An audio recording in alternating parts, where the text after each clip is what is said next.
Olá! Estamos de volta com mais um programa Conversando Direito. Hoje queremos compreender por que nós pagamos tantos impostos. Estão aqui para nos ajudar a compreender melhor o sistema jurídico tributário e por que nós pagamos tantos impostos, o doutor João Paulo, que é advogado, e o doutor Leonardo Guerra, que é economista. É um grande prazer recebê-los aqui. Satisfação é toda minha, prazer aos ouvintes, a senhora, muito obrigado. Pois não. Vamos conversar com o doutor Leonardo, que é economista, o homem dos números, para explicar para a gente o que é imposto. Bom, do ponto de vista econômico, o imposto é uma das formas que o Estado tem de arrecadar recursos para cumprir o seu papel dentro da sociedade. Existem formas diferentes de se arrecadar. Um imposto de renda é uma coisa muito próxima do cidadão, que ofere uma renda e todo mês parte dessa renda vai ao Estado. Existem imposto de produção industrial, várias formas de arrecadar, tem o nome de imposto, mas dentro de todas essas formas é uma maneira que o Estado, dentro do circuito produtivo, arrecada para prestar serviço à sociedade. Para cumprir suas obrigações sociais. Cumprir suas obrigações sociais, estabelecidas constitucionalmente dentro de um sistema jurídico. E imposto também tem formas de arrecadar e formas de repartir.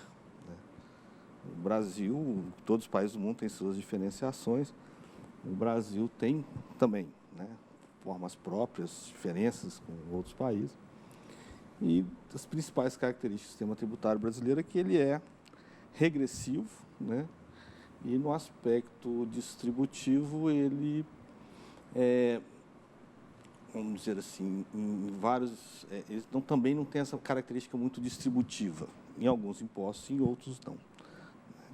Então, quando você fala de problemas de impostos, você tem que entender que o sistema tributário, o sistema federativo tem 3 níveis de governo, a União, os estados e os municípios, e cada um tem sistemas próprios de arrecadação e de distribuição. No caso, a União, os estados fazem transferências aos municípios, e muitas das distorções que nós vivemos hoje é em função também desses modelos, desse modelo tributário que nós temos. Um modelo consolidado na Constituição de 88, que sofre ao longo dos anos mudanças pontuais, mas em sua essência ele há um grande debate sobre as formas que essa estrutura federativa, essa estrutura tributária tem com relação aos entes federativos e como racionalização disso pode melhorar para a população esse sentimento que ela paga, há retorno disso. Exatamente. As pessoas normalmente não gostam de pagar impostos ou dizem que pagam o imposto, mas não recebem essa contraprestação do Estado. Doutor João Paulo, sob o ponto de vista jurídico, o que é o imposto e se é legítimo ao Estado cobrá-lo? É um tanto quanto interessante essa questão da pergunta, o que seria o imposto? Que, na verdade, no aspecto jurídico, e quando eu leciono isso para os meus alunos da PUC no 8º período, eu falo o seguinte: nós temos que compreender o sistema jurídico não tal como é posto, muitas das vezes, na linguagem coloquial do dia a dia, mas na perspectiva jurídica, aquela nossa compreensão do que é imposto, muitas das vezes se confunde com outras figuras tributárias. Na verdade, o contexto que nós temos que analisar é que, juridicamente, nós temos que pensar na figura tributo. Tributo como uma exação tributária compulsória do Estado em face do cidadão contribuinte. E dentro dessa figura tributo, nós temos a separação em espécies.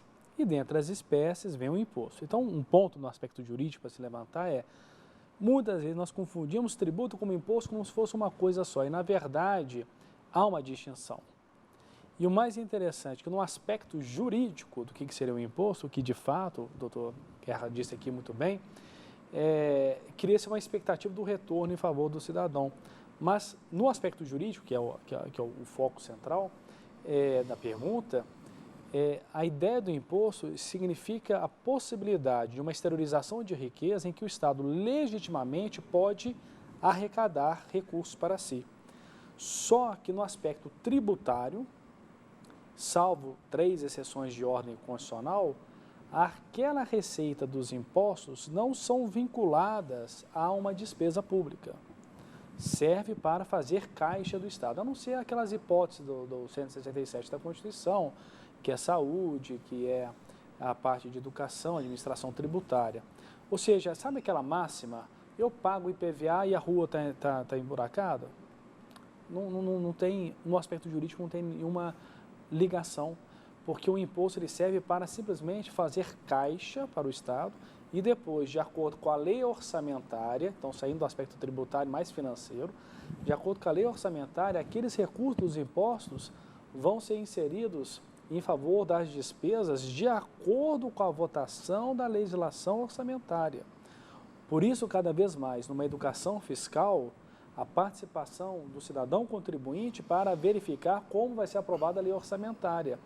Porque é o imposto do IPVA, por exemplo, que pode ser direcionado para qualquer fim social, qualquer finalidade que nós tenhamos uma expectativa. E muitas vezes a lei orçamentária, para o cidadão comum, até em razão da sua complexidade, ela é deixada de lado no acompanhamento. Mas que, na verdade, a receita dos impostos é para a saúde, é para a educação, é para o bem-estar geral.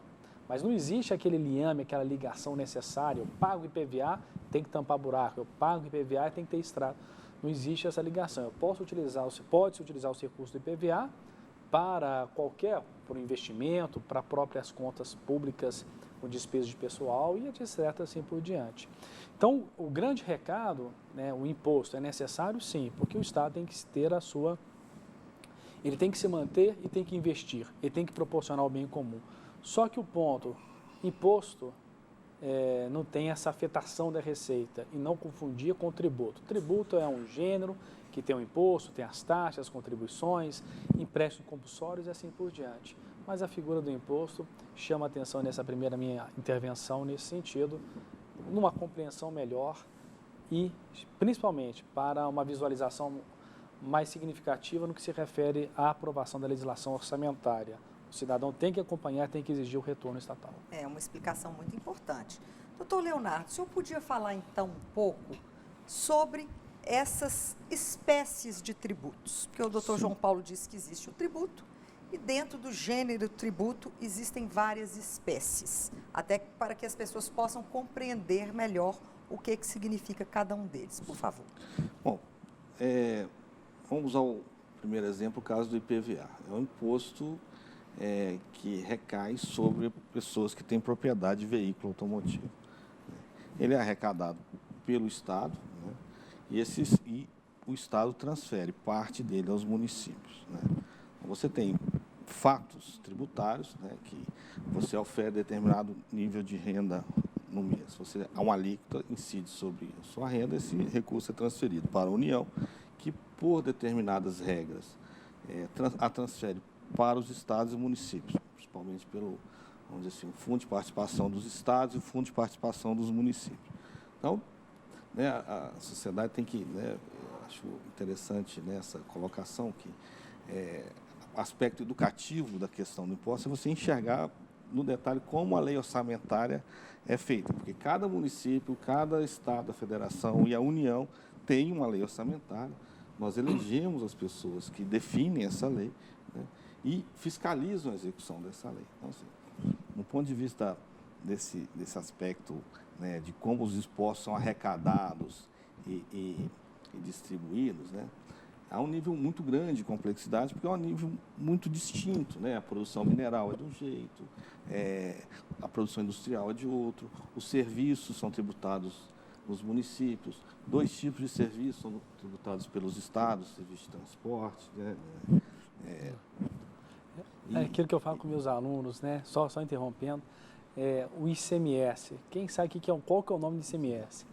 Aí, Imposto sobre a Circulação de Mercadoria, Prestação de Serviço de Transporte Interestadual, Intermunicipal e Serviço de Comunicação. Agora decora. É um imposto de produção, mas pois é. Aí você fala que foi imposto de circulação, não, é imposto de produção. né? E é o principal imposto que os estados arrecadam. Né? No caso do ICMS, né?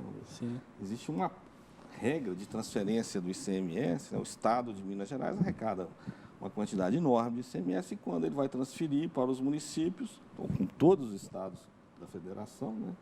Ele tem que seguir uma regra constitucional onde 75% dessas transferências vão para os municípios em função do valor adicionado fiscal, que é um método de cálculo aferido. Quer dizer, no caso do ICMS, ele acaba, né, eu vou entrar numa outra área aqui, ele acaba retornando para onde tem capacidade de produção.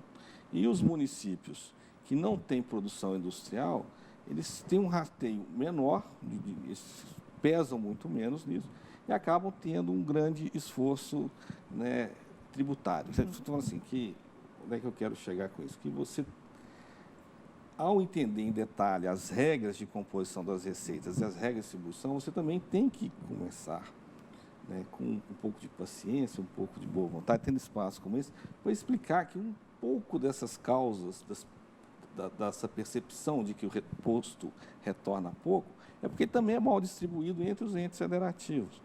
Né?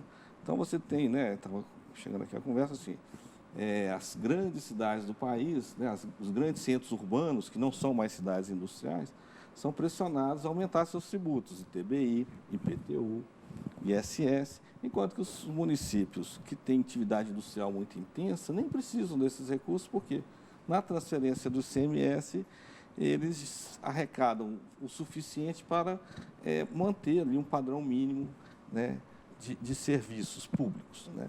Aí você começa a gerar distorções em municípios vizinhos. Né? Tem um município industrial muito rico e um município muito pobre do lado do outro, com padrões muito distintos de acesso a serviços públicos. Entendi.